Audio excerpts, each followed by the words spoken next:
Hey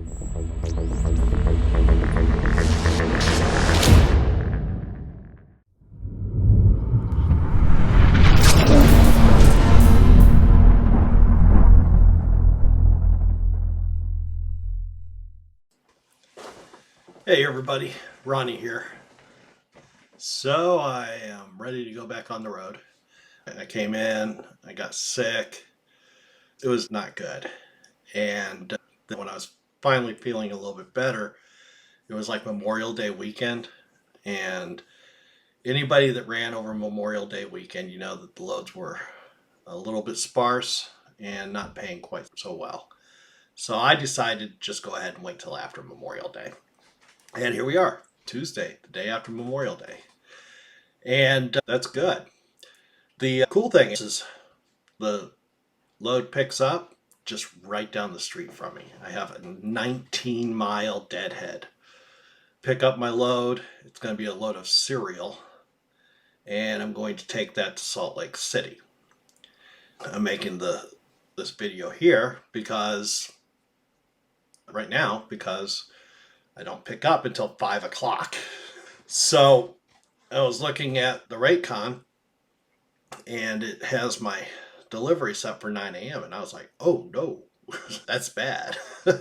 So I called my dispatcher, Hunter, and I was like, that's impossible. I can't be at the shipper at 5, get loaded, which might take an hour, might take 2 hours, you never know, and then get on the road and drive all the way to Salt Lake City by 9 a.m. And he was like, that's delivery at 9 a.m. on June 1st. And I was like, oh, yeah, no, that I can do. So remember, go over those dates properly. All right. So I have a few comments we're going to go ahead and read. The one that I did yesterday, talking about smart trucking and how I feel about what he said about hydrogen as a fuel source. Trucking Nerd says diesel explosions are less likely than hydrogen. And it looks like there's a reply on there. And if you drop a match in it, it will go out. That is true. Hydrogen is extremely explosive. Let's remember the Hindenburg. That's what that was, a hydrogen explosion. With that said, you build, like I said yesterday, you build your containment unit to contain what you are actually putting in it. The tanks that we have for our diesel fuel are designed to hold diesel fuel. The tanks on our cars that hold gasoline are designed to hold gasoline. And when hydrogen tanks are put on trucks, they will be designed to hold the hydrogen. Pro Driver says you can run a truck for a year on 5 pounds of plutonium. I think 5 pounds would be enough to run it forever. But so far, we don't have any nuclear powered trucks. I'm not sure that would fly. Nuclear is a clean energy source, but really what a nuclear reactor does is it boils water and steam. The water turns into steam, it runs a turbine, and that generates the electricity. I don't think that we want to have that much water on the trucks. Water's pretty darn heavy. It is an idea though. Midlife trucker Tom Bell. Electricity is available in every state, county, city, or town across the nation. In addition, cars are moving to electric. Hydrogen infrastructure is way behind in availability. Grandma isn't going to put her babies in the back of a minivan with the tank full of what took down the Hindenburg. There you go. Yeah, the hydrogen infrastructure is definitely behind the electric charging infrastructure. With that said, there are lots of companies that are starting the generation of clean hydrogen. The way that they have made hydrogen is actually as a petroleum distillate, breaking hydrogen bonds in petroleum. That's not exactly clean because it does put out lots of carbon dioxide. But they're building some clean hydrogen infrastructure to generate the hydrogen. And that's really simple. It's a simple electrolysis. We did the experiment back in high school, if you remember. Even I did, back in the ancient days of the 80s. But you run an electric current through water, it breaks the bonds and releases hydrogen and oxygen. Very clean. As far as the infrastructure goes, it's not that different than installing the infrastructure for electric trucks. It all needs to be installed. Right now, there's a pretty darn good infrastructure all the way across the country for electric cars, the cars and trucks, the passenger vehicles. But the infrastructure for the big commercial vehicles like ours is not there yet. Your pilots and Flying J's and TAs and everybody else would have to install all of that already before it would be viable. And the same thing goes for hydrogen. The difference is the hydrogen is readily available, and it doesn't necessarily up front require that much of a change. Debbie says, here's what I think. What if Tesla was right? If he was, then you're all wrong about what's coming.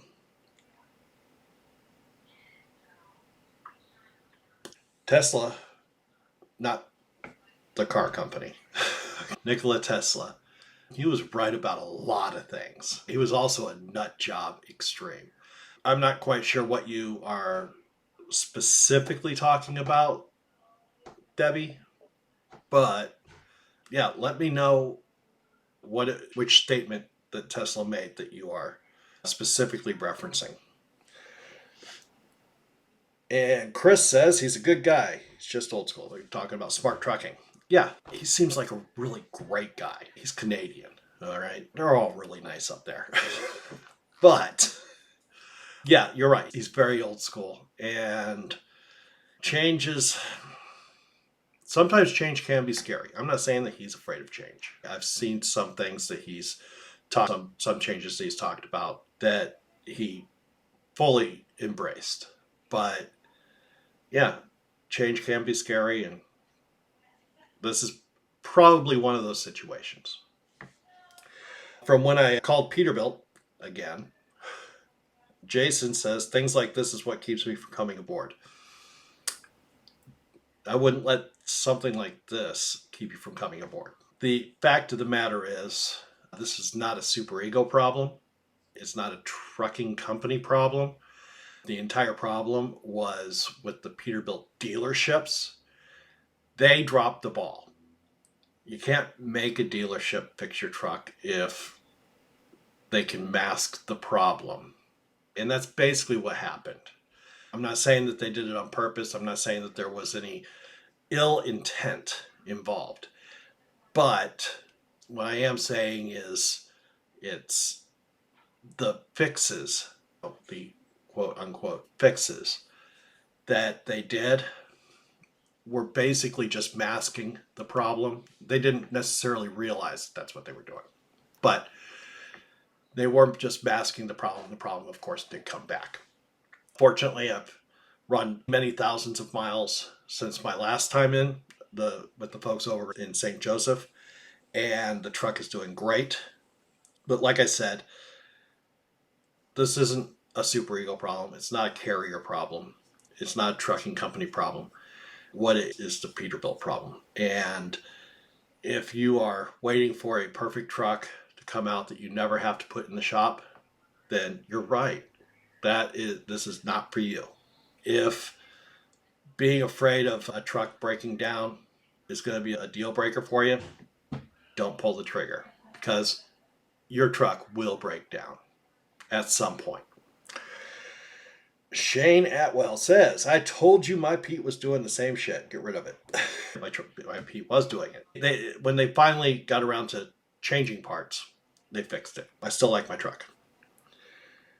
And you also said Peterbilt needs to pay you back or turn them in. You have you have lost over 10,000 already. I didn't lose.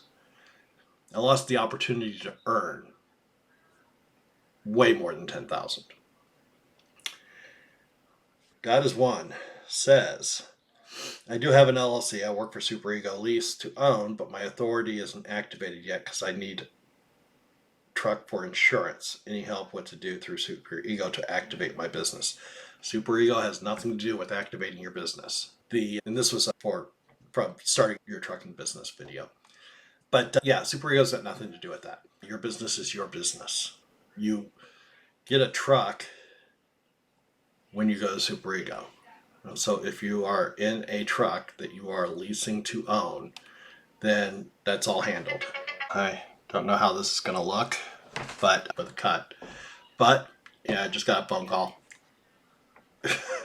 All right, got a couple more here on the double brokering and load fishing video. John said, Super Ego is nothing but fraud, plain and simple. Why would you work for such an outfit? You seem smart. It's very obvious what they're doing. Really? You are right about one thing, John. I am smart. It's not that I seem smart, I really am. With that said, where's the fraud? When people go and put things up like that, and I read this one for a reason, but when people put comments up like that, they never put up anything that would qualify as evidence to back up their claims. I know a lot of people have some bad things to say about Super Ego, and most of them have never driven for Super Ego. Some of them did and did not do a good job. And that's part of why I do some of these videos, is to help folks have a successful time with Super Ego. I would like to own my truck. And I think that most people that start working with Super Ego have the same desires. Go ahead and you keep on trucking, but if you have something negative to say about Super Ego, back it up with some evidence. Thanks. Steven, are you making any money with Super Ego? Yes. The fact is, I was sick last week and was able to take the week off. No problem. As I've said before, Super Ego is not my only source of income, but it's a significant portion of my income. So I was able to take the week off while I was sick and not have an issue. Debbie, first off, you need to explain that to get fuel discounts, you have to pay for the fuel yourself. Yes, you do. And I have explained that on multiple occasions. Unless the company you drive for or lease to gives you the discount. Super Ego doesn't give you any discount if you use their fuel card, but I bet dollars to donuts they're getting a discount with that card. The next thing, get the contract emailed to you from the company you're thinking about going to. I had the Super Ego contract sent to me and had it looked over by my attorney. And this is why I'm not a Super Ego. Listening to YouTube videos is not enough research to sign a lease purchase agreement. Consult with a lawyer, an accountant, and a mechanic before you do anything. You ask why the mechanic? Because they fix things, and the honest ones will tell you what years and what model trucks to avoid. Remember, mechanics fix broken things, and an honest one will send you to the correct direction, and not into a truck that they'll be able to fix. It's not easy being smart, but it will save you money in the long run. Those are all pretty good points. I don't know what it was about the contract that you didn't like, but you know what? It's not for everybody. That's fine. If it was for everybody, then everybody would do it. With that said, the contract's actually pretty straightforward. It's 3 to 5 year walk-away lease. The only rules as far as the lease go, all right, is if you decide to quit, take the truck back. Don't leave it at some truck stop in the middle of nowhere. And there's no self-dispatching allowed. Your dispatcher's not going to just assign you a load. You always get your input in as well. For example, I told my dispatcher that for the next week or so, I want to stay in the western area. That's why I'm doing this little load to Salt Lake City. But it's, you get to do what you want. And Your dispatcher will find you the loads that fit in with what you're looking to do. As far as consulting with a lawyer, an accountant, and a mechanic goes, absolutely. Having something that you can back up, have for some legal backup is always a good plan. An accountant is, you need an accountant. There's just absolutely no other way to do it. And mechanics do have really good information. I would say don't go to a dealership mechanic. Go to a TA or a Love's and talk to the mechanics that work there. They know more about these trucks than anybody does, and over a wide range of comparisons. But yeah, so a lot of that is good. As far as the fuel discounts go, I have no idea. If you want to take advantage of fuel discounts, then you have to pay for the fuel out of pocket at the time that you're paying, or have it deducted if you're using, like on my TCS card, it gets deducted once a week. With Mudflap, it gets deducted when I fuel. With the company's EFS card, the only difference there is that you put off paying for your fuel till next week, and you don't get the discounts. I'm sure you're right. I'm sure there are discounts involved, and the company is basically providing an interest-free $250,000 loan to me. I don't care what they do with their fuel discounts. I'm not using the card anyway. Tom Bell again said, excellent points. Thank you. And that actually just about gets right back to where we're at. Thanks for watching. And if you have any other questions or comments, put them in the comment section down below. If you have an interest in joining Super Ego, give me a call. My number is right here on the screen, and I'll also put it in the description down below. Thanks for watching, and I'll talk to you later.